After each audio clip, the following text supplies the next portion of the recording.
Africa has increasingly been on the radar, especially since Russia's war on Ukraine. That's partly because many countries around the world are seeking alternative sources of energy, and Africa has plenty of it. But what does Africa get in return? Germany, for instance, has presented a new strategy for investment on the continent. We'll soon look at how that differs from previous strategies. But first, let's have a closer look at Germany's interest in Africa. For years, Africa was at best a secondary concern for Germany. But after almost 6 months as German Chancellor, Olaf Scholz was on his way to the continent, stopping off in South Africa, Niger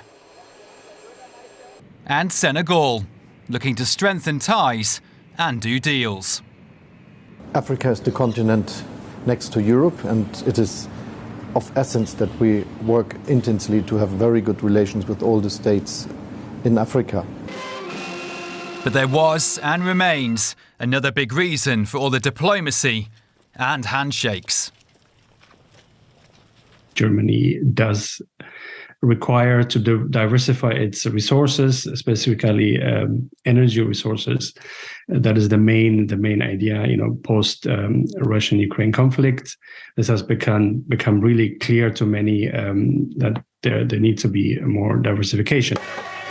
Germany knows Africa has a lot to offer when it comes to diversifying its energy supplies, particularly renewables. And in its new Africa strategy, Berlin is quick to point out the need to help African countries make their own economies more climate friendly. And that's not all. We don't want countries to be permanently dependent on us. We don't want to create some kind of neo-colonialism, but rather a partnership relationship. We see how Africa is developing, what potential for innovation there is, how many young people there are. And we want to build networks that are beneficial to both sides.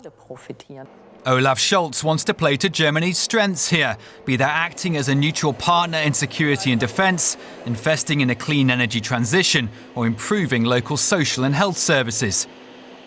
A plan he hopes will set Germany apart from countries like Russia and particularly China, which is investing billions in Africa. Take, for example, the cobalt business, a mineral that's in demand due to the electric car boom. Africa has 3/4 of the world's deposits, and China already owns 8 of the 14 largest cobalt mines. But Germany believes African countries want more balanced partnerships. The large Chinese infrastructure projects have shown they make countries dependent for many, many years. They can then no longer decide for themselves. So we're making a more democratic offer, something that reflects our common values. The German Chancellor says Africa is becoming a global centre of gravity. But will African leaders and industry be rolling out the red carpet for what Germany has to offer, with suitors like China and Russia also ready to do business? Let's bring in Dr. Linda Irulo, a research fellow at the Giga Institute for African Affairs. Hello and welcome to the program. Is Germany's new strategy with Africa offering something attractive enough?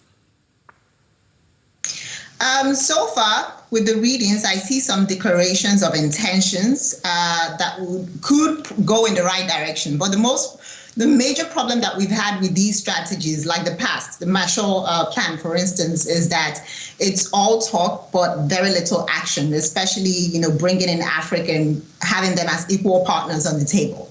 Yeah, interesting how you put it. Africa has always been a place to seek raw materials. Germany is now seeking alternative energy sources. So what really has changed with Germany's Africa strategy? Honestly, not much has changed. The major problem has been having Africa as equal partners on the table, finding ways to create policies that are equally beneficial. So this is what Minister Scholz is promising, but right now it's all promises. The skepticism that I find is that a lot of these policies are drafted, but never really implemented. So how could African countries ensure that this time they are partnering with countries like Germany on an equal footing? My perspective as a regionalist is always that the numbers are better and negotiations should go through the African Union. But we know that we have diverse countries on the continent with different priorities.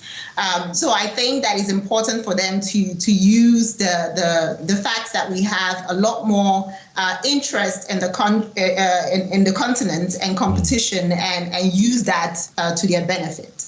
I mean, look, it's a sort of luxury, if I can say, that it seems the rest of the world is cozying up to the continent. How can Africa take advantage of the situation? Oh, the more the merrier, I would say. Europe and the US have always thought that they are the only partners for Africa. But there is a lot more people now. So the fact that there are multiple partners to negotiate and collaborate with, the better. Because Africa can easily, or African nations, I must correct, can easily move to another partner if the conditions for one is not great. So I think the more the merrier. Okay. Dr. Linda Irulo, a research fellow at the Geiger Institute for African Affairs. Thank you. Talking about Africa's relationship with the rest of the world, Russia is one of those countries cozying up to the continent. Just this past week, Russia's foreign minister was in South Africa, and both countries announced a joint military drill together with China for mid-February.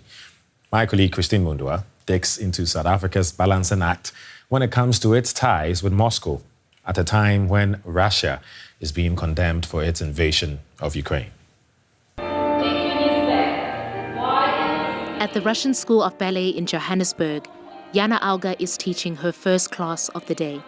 The native of Russia founded the studio in 2009, 1 year after she moved to South Africa. We teach Vaganova Russian ballet method, or Russian ballet method. And that's the style that's been developed in Russia by a Russian teacher, Agrippina Vaganova. Jana has taken some of her South African students to Russia as part of a government-funded exchange program with a sister school in St. Petersburg. The cultural exchange, a microcosm of the warm relations between the two countries. Relations that go back to when the Soviet Union helped South Africa's freedom fighters in their struggle to end the system of black oppression known as apartheid. That history is part of the reason South Africa refuses to condemn Russia for the invasion of Ukraine. Despite pressure from its Western allies, Pretoria insists it wants to be neutral. This past week, Russia's top diplomat, Sergey Lavrov, was in South Africa where he met with President Cyril Ramaphosa and his counterpart Naledi Pandor, who said South Africa was friends with Russia.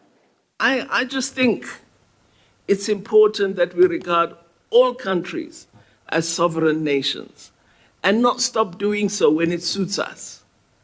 And then when it's something else, then we say, yeah, no, you must relate to us. But when it's someone else, say, no.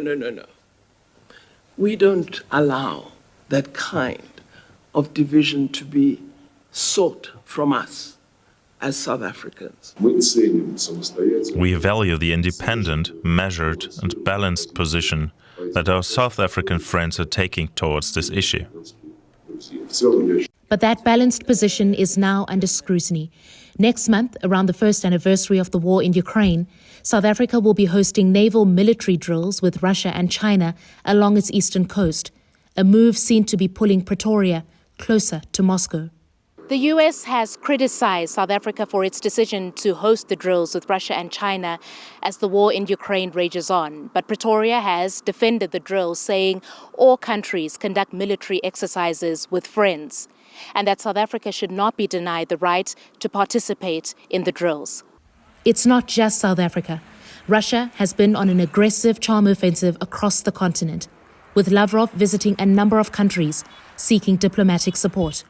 I think the appeal of Russia's public diplomacy on the continent has been the way it's leveraged a very anti-colonial approach, anti-neo-colonial approach, if you will.